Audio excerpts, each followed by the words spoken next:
그거 들었어요? 뭐요? 예수님이 원래 죽은 게 아니라 기절했다가 일어난 거래요. 에? 우리는 세바스찬! 세입자 여러분 안녕하세요. 세이토가 얘기했던 것처럼 예수님의 부활이 죽었다 살아난 게 아니라 잠깐 기절했다가 다시 살아난 거다. 부활이 진짜가 아니다 라고 이야기하는 가설들이 좀 있습니다. 여러분 어디서 막 이렇게 주워 들으신 거 좀 있으실 거예요. 주워 들어요?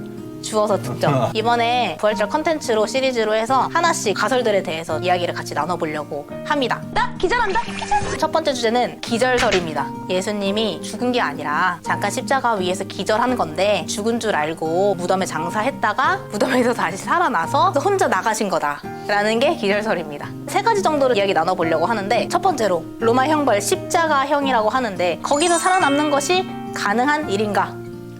근데 상식적으로 죽었을 때 확인 안 하나? 그런 거죠. 숨 쉬나 이렇게 코에 이렇게 손 이렇게 대보고 이런 거 아닌 가 죽었나 안 죽었나 확인할 거 아니에요. 이렇게 일 처리를 허투루 해서야. 근데 그 성경에 원래 십자가형 했던 사람 다리 부러뜨리는데 예수님은 그거 안 한다고 나오잖아요. 오 맞아요.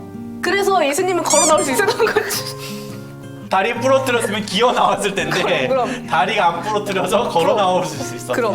물론 제가 기절설을 지지하는 건 아니에요. 근데 어떻게 얘기가 바로 나오지? 그 사람들이 그렇게 생각하지 않았을까. 근데 상식적으로 십자가형 자체도 그렇고 그 전 단계를 보면은 막 엄청 채찍도 맞으시고 출혈량만 봐도 사실은 죽을 수밖에 없는 출혈량일 것 같아요. 과학적으로.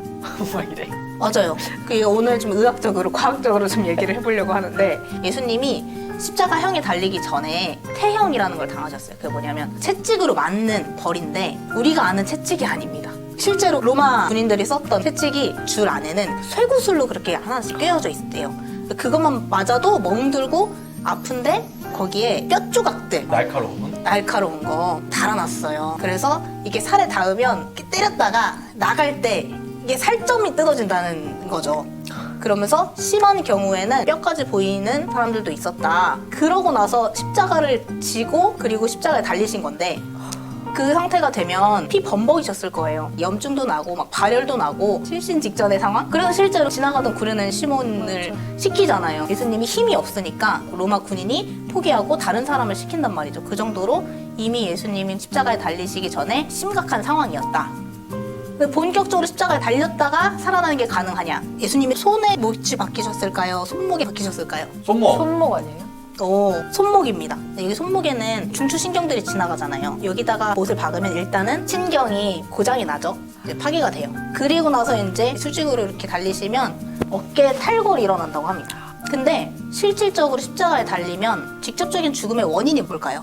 과다출혈? 맞아요. 과다출혈이라고 저는 늘 생각을 했었어요. 근데 질식사입니다. 이거는 제 설명이 아니라 알렉산더 메드럴이라는 의학 박사의 설명입니다. 십자가에 달렸다가 왜 죽게 되는지에 대한 내용인데 처음에 여기 이렇게 손목에 발목에 이렇게 근육에 못 박힐 때 충격이 가해지잖아요. 충격이 가해지면 가슴의 상태가 여러분 들숨 날숨 아시죠? 들이마셨을 때 근육이 놀래서 이렇게 들이마시는 상태로 가슴 상태가 된다고 합니다. 그러면 이제 내쉬어야 되잖아요. 의사의 설명이었는데 십자가에 수직으로 달린 상태에서는 발을 들어야 내쉴 수가 있어요. 숨을 들이쉬는 건 되는데 내쉬는 거는 발을 살짝 들어야 된다는 거죠. 근데 아시죠? 발에 못이 박혀 있으니까 발을 들으려면 더 이게 발 안으로 못이 깊숙이 박히는 거죠. 그래서 이게 굉장히 고통스러운 거예요. 숨을 한번 쉬려면. 이걸 한두 번은 하실 수 있겠죠. 근데 이걸 여러 번 반복하다 보면 힘드니까 이 숨쉬기를 점점 포기하는 거예요. 그래서 점점 숨을 내쉬지 못해서 질식사를 한다고 합니다. 그렇게 과다출혈에 그 상처도 많이 입으시고 그러면 쇼크도 왔을 거고 신경 파괴도 되고 결정적으로 십자가에서의 이 질식 이걸 이 모든 것을 극복하고 기절 정도로 그치실 수 있었을까?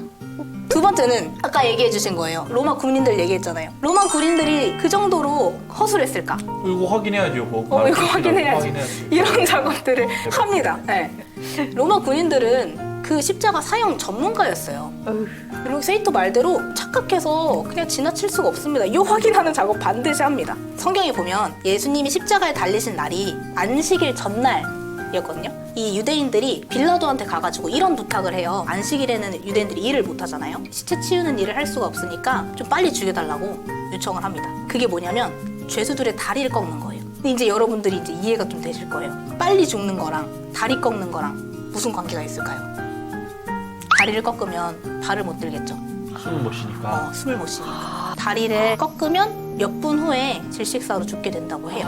그냥 목을 치는 게 빠르지 않아요? 더 고통스럽게 더 고통스럽게 하려고 하려고. 십자가 하니까. 그래서 예수님은 다리를 안 꺾었다고 했잖아요. 이미 숨을 거두신 상태였기 때문에 로마 군인들이 봤을 때 죽어서 살았는지 바로 이렇게 딱 보면 알아요. 이미 죽었기 때문에 다리를 분질 필요가 없었던 거예요. 그래서 다른 두 죄수들이 같이 예수님과 십자가에 달렸는데 그 둘은 살아있어서 다리를 꺾었습니다.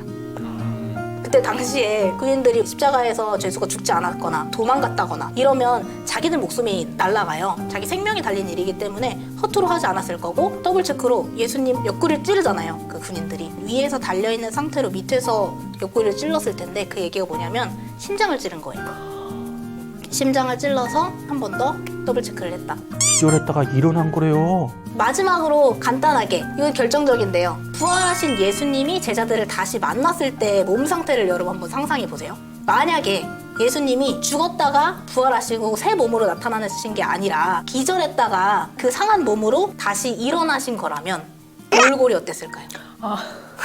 어깨 탈골되고 상처 투성이고 신경 다 파괴되고 걸으실 수나 있었을까요? 사실은 다리를 안 부러뜨렸다고 해도. 돌무덤 어떻게 열고 나오시냐, 걸어 나올 수 있냐. 맞아요. 그런 모습으로 제자들한테 예수님 만약에 나타나셨다면 공포 영화 아니야 거의? 그럼 공포 영화죠. 아무리 피를 다 씻었다고 해도 제자들이 그 예수님 보고 예수님 부활하셨다 이렇게 얘기할까요?